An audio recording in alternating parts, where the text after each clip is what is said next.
I wasn't planning to attend. Honestly, these family events stopped feeling like home a long time ago.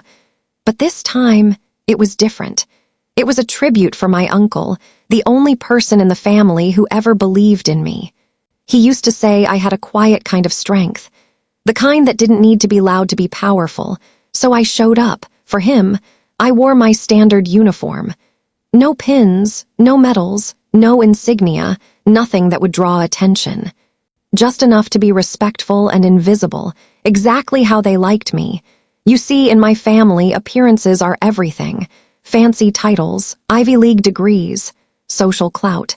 And me, I was just the tech one. The quiet daughter who worked with computers somewhere overseas. That's all they ever said about me. And frankly, that's all they ever wanted to know. But what they didn't know was this. I had just flown in under special clearance. Not for a vacation, not for the family, but because the Department of Defense had asked me to deliver something personally. Something my uncle left behind. Something only I could carry. The tribute ceremony was held in a private hall near the old church we used to visit on holidays. Rows of chairs were neatly arranged. Photos of my uncle in uniform stood at the front, and a folded flag rested beside his portrait. The room filled quickly cousins in suits, aunts in pearls, neighbors who hadn't spoken to me since I was a teenager. I sat near the back, quiet, watching. Then my father took the stage. He was in his element, polished, rehearsed, proud. He listed every family accomplishment like a resume. My son, Dr. Eric Beck, just made chief resident at Massachusetts General. Applause. My youngest, Natalie, is an attorney at one of the top firms in New York. More applause. Then he glanced toward me. And Rebecca works with computers, somewhere in Europe, I think, some tech thing in the military. A soft chuckle rippled through the room. I didn't flinch. I'd heard this line before. Flat, dismissive, like a checkbox on a form. To him, I wasn't a commander. I wasn't even worth a proper sentence, just some tech thing. And still, I smiled politely, because I knew something he didn't. He had no idea who I really was or what was about to happen next. It happened halfway through my father's speech. A side door opened, not the main one. No music, no announcement, just footsteps, but they were enough. The atmosphere shifted. Conversations stopped. Chairs creaked as heads turned. Even my father paused mid-sentence, confused. A man in full dress uniform walked in. Medals, stars, precision. He wasn't here for the show. He was the show. General Leonard Albright. Yes, that General Albright. The one whose name was whispered in military circles with respect and just a touch of fear. The one who'd commanded joint operations across continents. And now, he was here. At a quiet family tribute, no one expected him to attend. He didn't look at the crowd. He scanned the room until his eyes met mine. And then he walked. Not toward my father, not toward the podium, straight toward me. The silence deepened with every step. I stood instinctively, not out of fear, out of habit, out of training, out of respect. And then he spoke. The general stopped directly in front of me. He looked me square in the eye, nodded once with quiet authority, and said loud enough for the entire room to hear. "Commander Beck, we've been waiting for you." You could have heard a pin drop. Someone near the front actually gasped. Me. I didn't flinch. I returned the nod. Steady. Calm. Years of field discipline held me still even as the ground seemed to shift under everyone else. I could feel my father's eyes burning into the side of my face, his mouth slightly open, trying to process what he just heard. Commander, not technician, not my daughter with the computer job. Commander, the general continued. We thank you for your service and for honoring Lieutenant Colonel Beck's legacy today. He spoke of you often. He trusted you with things most of us would never understand. Then he reached into a polished case and removed a folded American flag, one marked for military honors.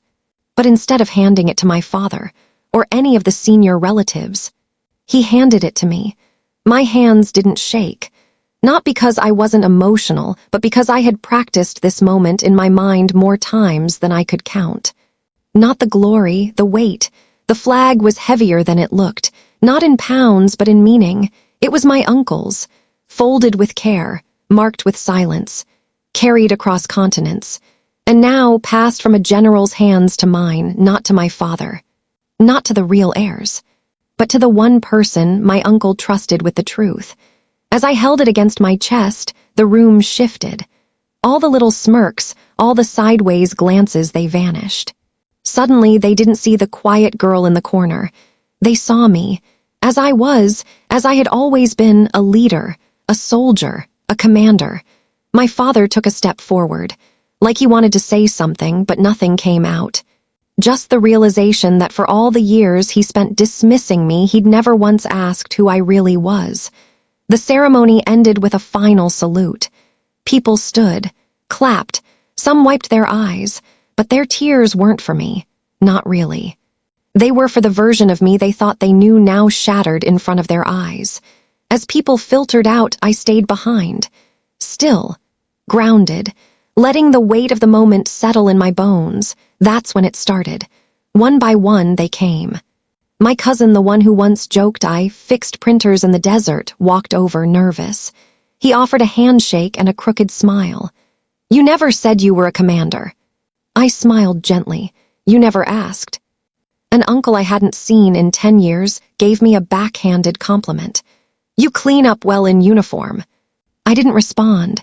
Some things aren't worth words. Even my sister, Natalie, polished, perfect, always in control, seemed small. "Why didn't you tell us?" she asked. I met her eyes. "Because I was never doing it for you," I said. "I didn't need to be seen, I needed to serve." And that was the truth. I never wanted applause, just impact. Just to honor what my uncle taught me. That real strength doesn't demand attention. It just shows up, when it matters. He stood a few feet away, hesitant. For the first time in my life, I saw something I never expected in my father's eyes. Uncertainty, not disappointment, not judgment, not that quiet disapproval I had grown up with, just a man who didn't know where to begin. He opened his mouth, closed it again, then finally managed, "Rebecca, why didn't you ever tell me?" I looked at him, not with anger, not even sadness, just clarity. "Because you never really asked," I said softly. "You decided who I was a long time ago. And you didn't leave much room for who I actually became." He blinked. That one landed. "I always thought," he began, then trailed off.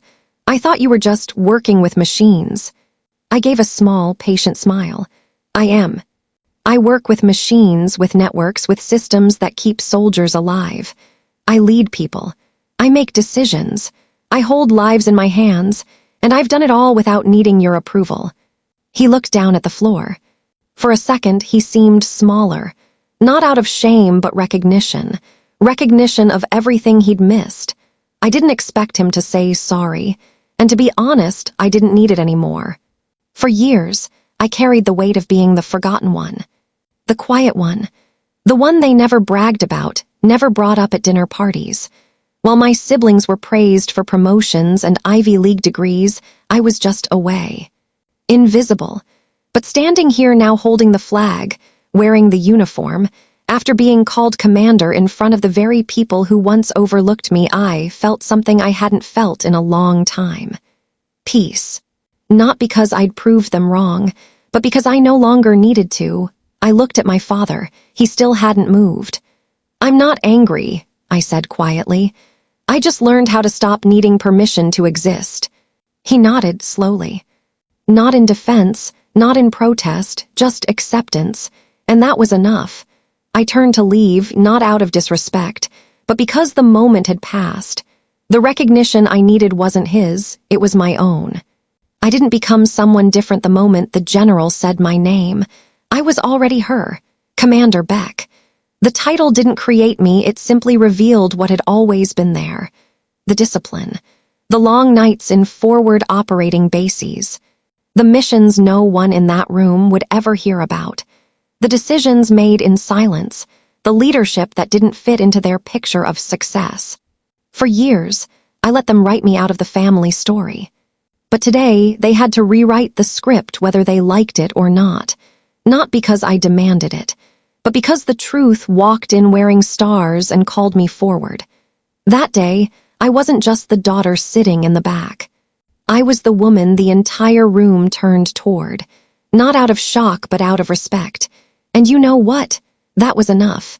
If you've ever been the quiet one, the overlooked one, the person who got introduced as just a teacher, just a mechanic, just a tech, then you know this truth. They don't have to see you for you to be real. I spent years letting people shrink me down to a sentence, a role, a category they could easily dismiss, but I kept showing up, doing the work, building something no one could take from me, not even family.